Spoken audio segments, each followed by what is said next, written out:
invito a que comencemos pensando un poco en nuestras billeteras físicas. Todos tenemos una billetera donde tenemos un montón de pedazos de plástico, ¿sí? Esos pedazos de plástico que son los que nos permiten identificarnos de distintas cosas. En mi caso, yo tengo doble ciudadanía, argentina y uruguaya, tengo la cédula argentina, la cédula uruguaya, carnet de conducir de acá, carnet de allá, carnet para conducir lanchas, tarjeta de seguro, cédula verde, pedacito de plástico, que acreditan que yo soy algo, ¿sí? Y todos esos pedacitos de plástico me lo dieron distintas organizaciones que no saben que yo lo tengo, porque los uruguayos no saben que, bueno, saben que soy argentino, pero no saben que, por ejemplo, tengo un carnet de conducir de Tigre, no de la ciudad de Buenos Aires, o no saben que tengo tal o cual auto. Pero todos saben que me lo tienen que dar a mí. Y yo los tengo guardados en una billetera que es la que yo elegí. Yo compré, es una billetera negra que a mí me gusta y cada uno de ustedes habrá elegido una billetera diferente, de distinto color. Porque yo soy el dueño de mi billetera.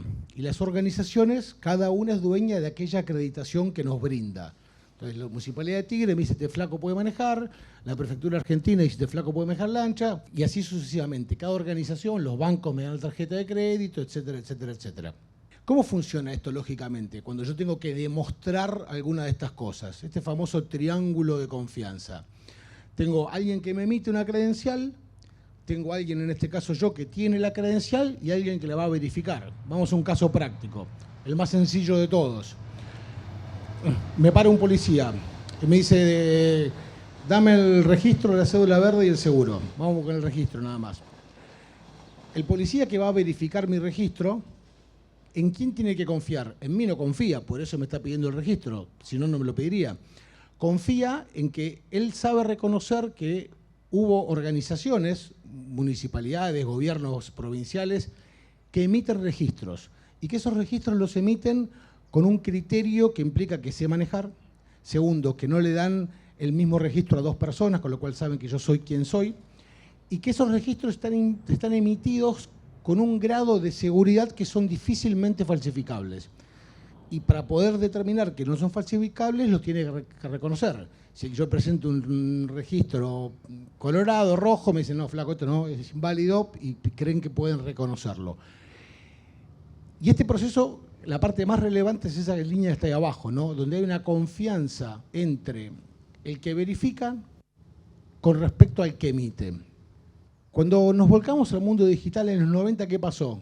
Necesitábamos empezar a saber quién estaba del otro lado de una pantalla, de un celular. Entonces, ¿qué hicimos? Lo primero que hicimos fue desarrollamos logins y password. Empezamos a tener cientos de logins y password, y empezaron las soluciones tipo OnePassword y tantas otras, y después los browsers que se acordaban la contraseña. Recomiendo que no lo hagan, mala idea, porque después terminás con un quilombo con eso. Pero no importa, empezamos con cientos de logins y password. Y después evolucionamos, o involucionamos, depende de qué lado lo mires, hasta el sistema de single sign-on, donde hoy lo que hacemos es derivamos en distintas empresas privadas, Google, Facebook, LinkedIn, Twitter, la que fuese, que sean los dueños de toda nuestra identificación en todo el mundo digital. Si alguno de nosotros pierde la cuenta, sea la de Google, la de Facebook, la de LinkedIn, que usa para hacer su single sign-on en todos lados, tenés un problema. Olvídate que la pierdas. Si Donald Trump había decidido que con Twitter se iba a elevar en todos lados, el día que decidieron en Twitter darle baja la cuenta, y tenés un problema. ¿Por qué? Porque perdiste el acceso a tu identificación digital. ¿Y por qué se dio esto? ¿Por qué tomamos esta decisión de cómo identificamos a la gente, vayamos por estos mecanismos que parecen ser tan poco eficientes? Porque no tenemos una primitiva de identidad digital. Esto es, no tenemos una capa de software abajo de todo a la cual nos podamos referir para identificar a la gente sin tomar nosotros, las organizaciones, la responsabilidad de hacerlo dentro de nuestros propios sistemas, dentro de nuestros propios silos digitales. Acá tengo una frase que me dijo hoy Guille que me pareció interesante, es, en la medida que el mundo siga digitalizándose, estamos viendo todos los años que tenemos hackeos, phishing. De hecho, hoy estoy bastante ocupado porque a mi hermano le hicieron phishing de su cuenta de WhatsApp, entonces me estaba toda la familia diciendo, no, me pidió guita, me pidió guita. Mientras sigamos viviendo lo que estamos viviendo de hackeo, phishing, etcétera, etcétera, etcétera, si no tomamos como sociedad, como comunidad, medidas para desarrollar sistemas de identidad digital que nos mejoren sustancialmente la perspectiva de poder identificar de manera fehaciente quién está del otro lado, estamos acelerando contra la pared. Hoy, conceptualmente, la tecnología para poder resolver esta problemática ya existe. Y es el modelo de identidad digital autosoberana, que esencialmente, como verán, es muy parecido al modelo anterior. Ahora, ¿qué es lo que agrega? Lo que era un triángulo, ahora se transforma en un rombo, ponele. ¿Qué tenemos ahí abajo? Tenemos un esquema de registro distribuido, un distributed ledger, una blockchain, a donde tanto el emisor como el verificador utilizan como capa de confianza para comprobar que la credencial emitida es válida. ¿Cuál es la gran diferencia con respecto al modelo analógico? La primera es que es digital y la segunda es que, como verán, no tiene que haber una confianza entre el que emitió y el que verificó. No necesito yo como verificador conocer los criterios de emisión de aquel que lo hizo. Necesito simplemente comprobar que el que le emitió es efectivamente quien dice ser y yo tomaré mi decisión si quiero o no validar esa credencial como auténtica. ¿Qué rol tenemos los gobiernos o qué rol imaginamos nosotros que tienen los gobiernos? Los gobiernos somos, y yo creo que lo vamos a seguir diciendo durante mucho tiempo, aquellos que emitimos las credenciales más valiosas para la sociedad. Todos nosotros, como dije antes, tenemos un montón de credenciales, tarjeta de crédito, etcétera, un montón de cosas, carnet de clubes de fútbol. Ahora, los gobiernos somos quienes damos la identidad, porque la verdad es que todos nosotros somos quienes decimos ser, porque hay una construcción social horizontal, pero al final del día tenemos que mostrar un cartoncito o un algo que diga que yo soy Diego Fernández y que tengo un número de registro tal. Cuando tengo que salir del país necesito una identificación de un gobierno que me permita hacerlo, porque hay otro gobierno que me demanda poder entrar. Para poder conducir un vehículo de acá y en cualquier lugar del mundo, el gobierno es quien me da esa autorización o un gobierno es quien me la da. Entonces los gobiernos somos los que hoy tenemos la riqueza más grande en cuanto al valor de las credenciales que emitimos. ¿Cómo encaramos esto desde la Ciudad de Buenos Aires? Imaginamos 7 reglas. La primera, el gobierno debe implementar un framework de identidad digital autosoberano. Eso es una definición. Podríamos elegir otros modelos y otras aproximaciones. Nosotros creemos que los gobiernos debemos, y por suerte no somos los únicos, es una tendencia mayoritaria en el mundo, debemos implementar un framework de identidad digital autosoberano. Segundo, el framework no puede ser propiedad del gobierno. Esto es una definición axiomática. No puede ser propiedad del gobierno. Esto no puede ser un sistema de gobierno. Tercero, el gobierno es un usuario. El gobierno tiene que usar ese sistema y ahí transformamos en fortaleza lo que es debilidad. Si esto es un sistema de gobierno, yo les hago una pregunta. Si hubiese una internet del gobierno, del que fuese, este o cualquier otro, y una internet que no fuese del gobierno, ¿cuál usarían? La que no es del gobierno, bueno, yo también. Por eso es que no puede ser del gobierno. Y por eso es que el gobierno tiene que ser un usuario más. Cuarta, el framework debe seguir estándares internacionales. ¿Por qué? Porque todos tenemos que poder hablar con todos de la misma manera en que sería estúpido que nosotros digamos, che, yo voy a hacer un sistema de mail, pero que no va a seguir el protocolo POP3 SMTP IMA, puede ser un protocolo propio. Y es una pavada, porque todos estamos de acuerdo en que si mando un mail no me importa qué software de correo hayas usado, el software que uses va a usar el mismo protocolo. Entonces, tiene que seguir los estándares internacionales y ser interoperable. Quinto, debe ser open source. Yo creo firmemente que los gobiernos éticamente debiéramos siempre utilizar software open source, excepto que no haya otra alternativa. Sexto, los wallets deben ser elección de los usuarios. ¿Por qué si yo en el mundo físico elijo la wallet que quiero, en el mundo digital el gobierno me va a elegir la wallet? Es un absurdo. Los wallets, las wallets tienen que ser desarrolladas por la comunidad, por desarrolladores, empresas privadas, y yo como usuario tengo que tomar mi propia decisión de qué billetera elijo.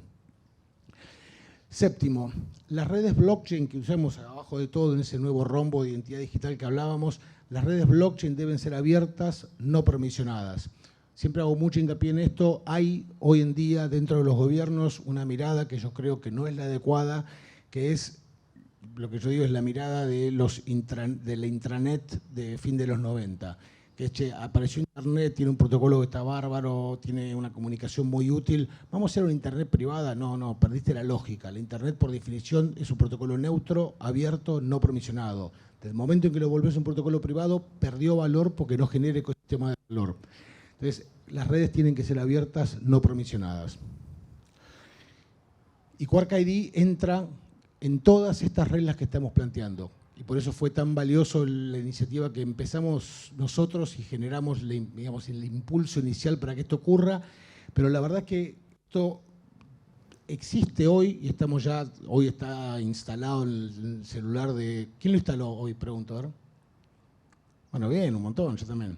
Hoy lo tenemos instalado nosotros y en enero vamos a empezar ya a ponerlo en manos de la sociedad, porque hubo un ecosistema de partners muy valiosos que se entusiasmó con esta idea y que se acuerdan de esa película que decía If you build it, they will come. Bueno, muchachos, construyámoslo y vamos a ir. La ciudad va a ir con sus usuarios y se sumó Extremian, por supuesto, Starwork, IOB Labs, bueno, RSK que no está ahí, Bion, OS City, Excapit, la ciudad de Buenos Aires.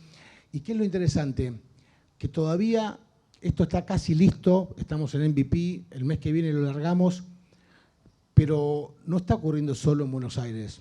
Está ocurriendo en Buenos Aires, está ocurriendo en Mar del Plata, General Pueyrredón, está ocurriendo en Luján de Cuyo, está ocurriendo en Salta, está ocurriendo en Monterrey, está ocurriendo en Nuevo León, está ocurriendo en Gibraltar, también en Colombia. La verdad que es increíble porque se generó como un momentum de mucho entusiasmo. ¿Por qué? Porque somos muchas las comunidades, somos muchos los gobiernos que entendemos que este camino tiene un potencial fenomenal. Cierro con esto y le doy el paso a Guille, que es, McKinsey hizo un estudio en el 2019, pre-pandemia, que establecía que las comunidades que implementen sistemas de identidad digital autosoberana tienen una oportunidad de entre 3 y 16 puntos del Producto Bruto Interno como oportunidad de ganancia. Eso es gigante, gigante. El problema de la Argentina hoy está en el orden de 3% del PBI. No estoy diciendo que con Corca y vamos a hablar del problema del déficit de la Argentina, ojalá fuese así, sería maravilloso, no lo creo, pero lo que digo es, en mediano plazo, esa es la oportunidad que estamos buscando. Tenemos la oportunidad de generar una aceleración de los procesos sociales y económicos de cada una de las comunidades, que es enorme. Ahora los dejo en manos de Guille. En principio, como toda evolución que ha tenido la web, hay ciertos organismos que están detrás. Esto no ocurrió de la noche a la mañana. Es un proceso que la primera vez que yo la escuché debe haber sido hace 7, 8, 9 años, cuando se empezó a hablar de este tipo de cosas. Esos organismos donde finalmente confluyen los estándares de Internet, que son el W3C, el IETF, entre otros, en el último año han publicado 2 nuevos estándares y hay otros que vienen. Y estos estándares son como cuando se publicaron algunos como los que mencionó Diego, ¿no? SMTP fue el estándar que posibilitó el email. HTTP es el estándar que posibilitó la web como la conocemos hoy, HTML5 y demás. Todos esos estándares llevan muchos años en desarrollarse, pero cuando salen generan una transformación radical, ¿no? Bueno, en el último año han salido 2 estándares. Uno es el que es los Decentralized Identifiers, es decir, nosotros estamos acostumbrados a manejarnos con identificadores, nuestro número de documento, nuestro número de pasaporte, nuestra dirección de email y muchos otros. Todos esos son identificadores. Uno de los estándares que necesitábamos para hacer esto posible es el de los DID o los Decentralized Identifier, que es un identificador único. La diferencia que tiene es básicamente que tiene criptografía asociada, ¿no? Es decir, es un identificador que a través de criptografía yo puedo probar que tengo el control sobre ese identificador. No voy a profundizar mucho en esto, pero lo importante es, después de muchos años de deliberación, el mundo, la comunidad de Internet llegó a un acuerdo respecto de eso. Y el otro estándar muy importante es el de Verifiable Credentials, ¿no? Ejemplos de las Verifiable Credentials, las más obvias son el registro, la licencia de conducir, el DNI, el pasaporte, es decir, todas las que tenemos en la wallet, ¿no? La ventaja que tenemos en el mundo digital es que Hay otras que nunca las llevaríamos en una wallet, por ejemplo, mi certificado de nacimiento, mi título universitario y muchas otras credenciales que describen alguna parte de mi identidad. Esas no las tendríamos típicamente en la wallet física. Bueno, en nuestra wallet digital la podemos tener, ¿no? Entonces, este proceso que tomó 7, 8 años empieza a concluir y es por eso que empezamos a ver a la Unión Europea que en el primer trimestre del 2024 va a lanzar en vivo en ese primer trimestre todos los europeos que quieran tener su identidad digital lo van a poder tener y va a ser totalmente interoperable con esta que estamos haciendo, que estamos lanzando hoy acá. En Canadá, el Pan Canadian Trust Framework, exactamente lo mismo, los mismos estándares y va a ocurrir lo mismo. Es decir, cualquier canadiense que empiece a recibir este tipo de credenciales va a poder venir a la Argentina y va a poder interoperar sin ningún problema. Corea del Sur acaba de anunciar hace 10 días un proyecto similar, Australia viene trabajando, es decir, el mundo está trabajando en esto, es decir, no es algo que se nos ocurrió a nosotros de la noche a la mañana, ¿no? En Latinoamérica creemos que va a tener una particularidad. A diferencia de como ocurre en Europa, que hay una resolución en el Parlamento Europeo y baja a todos los estados de la Unión Europea, lo que vemos en Latinoamérica es una adopción distinta, es desde los gobiernos subnacionales hacia los gobiernos nacionales y de una manera más colaborativa. Es lo que estamos notando de cómo está ocurriendo el proceso en Latinoamérica. Yendo un poquito al detalle de lo que mencionó Diego antes, de cómo funciona esto y del triángulo de la confianza o el diamante de la confianza, algunos puntos para destacar. Hoy me preguntaban, ¿qué es lo más disruptivo de esto? Para mí lo más disruptivo es que no existiera en el mundo digital. En el mundo físico, nosotros estamos muy acostumbrados a mostrar un documento, a mostrar la licencia. Cualquier cosa que yo quiera hacer, lo primero que me dicen es, muéstrame el DNI. Si quiero anotar a mi hijo en el colegio, si quiero abrir una compañía, lo que sea, quiero abrir una cuenta en un banco, lo que sea, necesito mostrar mi documento. Y ese documento fue emitido con esos criterios que mencionó Diego. Entonces, lo más raro es cómo llegamos hasta acá en Internet sin que esto exista digitalmente. De hecho, eso explica por qué cuando tenemos que hacer no sé, queremos abrir una nueva cuenta en una fintech, el soporte que siguen usando es el documento físico. Y las fintech nos hacen hacer cosas raras, como te tenés que sacar una selfie, te tenés que sacar la selfie manteniendo el DNI, ahora guiña un ojo, ahora da vuelta la cabeza. Todo eso lo tienen que hacer porque no existe esta capa de identidad, ¿no? Entonces, la tienen que fabricar ellos como sea o como puedan. Entonces, al que me preguntaba hoy qué es lo más disruptivo, bueno, que empiece a existir en el mundo digital, eso es lo más disruptivo. De ahí en más, es bastante similar, como decía Diego, a lo que ya tenemos en el mundo físico. De hecho, intencionalmente se está haciendo de esa manera, ¿no? Algunas características, la emisión de las credenciales es centralizada, es decir, quien sea que emita un pasaporte va a seguir emitiendo un pasaporte y el que emita el pasaporte obviamente se va a quedar con una copia de mi información porque ya la tiene. Ahora, la emisión es centralizada, pero el uso después es totalmente descentralizado. Eso le da mucha escalabilidad y mucha resiliencia a toda la plataforma, ¿no? En marzo de este año, Costa Rica tuvo que declarar estado de guerra por una serie de hackeos que le hicieron de ataques de ransomware, que le paralizaron el sistema de salud. Murió gente por eso. Ahora, ¿Qué es lo que estaba pasando ahí?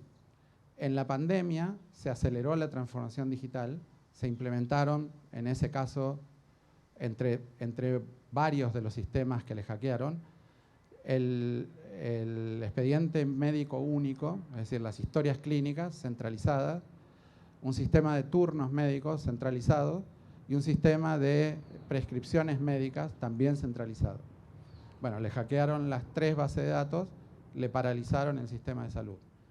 Si hubiesen tenido una herramienta de este estilo, el hackeo hubiese ocurrido igual, pero las operaciones no se hubiesen interrumpido, porque la información distribuida en cada una de las wallets podría haber posibilitado la interacción en un formato peer-to-peer y distribuido, que es otra de las características de esto, ¿no?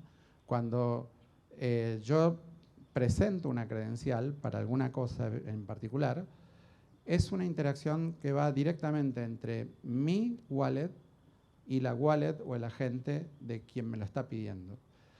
La segunda característica es, si un policía me para y me dice, presénteme la licencia de conducir, en realidad lo que quiere verificar es si yo estoy autorizado para conducir. Pero cuando yo le muestro mi licencia, le estoy diciendo cómo me llamo, cuándo nací. De hecho, en Argentina, hasta el grupo sanguíneo le doy al policía. Y él solo lo único que quiere saber es que yo estoy autorizado a conducir.